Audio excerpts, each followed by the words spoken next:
আমাদের দেশের গ্রাম অঞ্চলে এখন গড়ে 12 থেকে 18 ঘন্টা পর্যন্ত বিদ্যুৎ পাওয়া যাচ্ছে না। দ্রব্যমূল্যের ঊর্ধ্বগতিতে সাধারণ মানুষের দিন খুব কষ্টে কাটছে। তেলের জন্য যেই লাইন প্রতিদিন দেখতে পাই, মানুষ অত্যন্ত কষ্টে জীবনযাপন করছেন।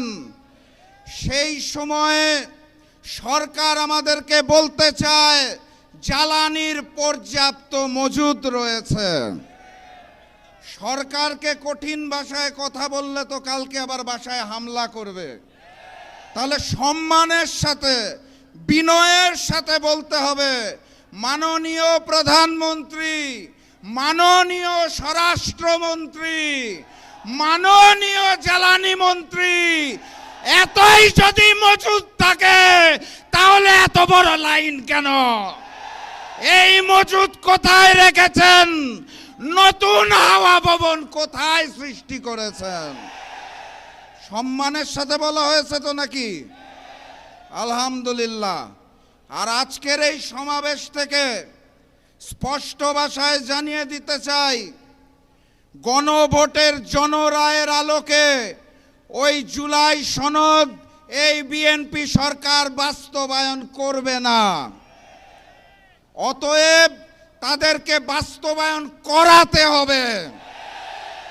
আর আমাকে যারা প্রতিদিন প্রতিনিয়ত হত্যার হুমকি দিচ্ছেন তাদেরকে স্পষ্ট ভাষায় জানিয়ে দিতে চাই, বাংলাদেশের মানুষের সাথে বেইমানি করে, দিল্লির সামনে মাথা নত করে আপনাদের মতো প্রতিদিন ধুকে ধুকে মরব না।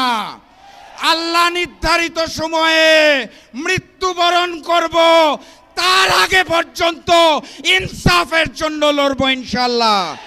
সবাই লড়াইয়ে প্রস্তুত আছেন? আগামীর লড়াইয়ের প্রস্তুতি আছে? ইনকিলাব, ইনকিলাব, ইনকিলাব, ইনকিলাব।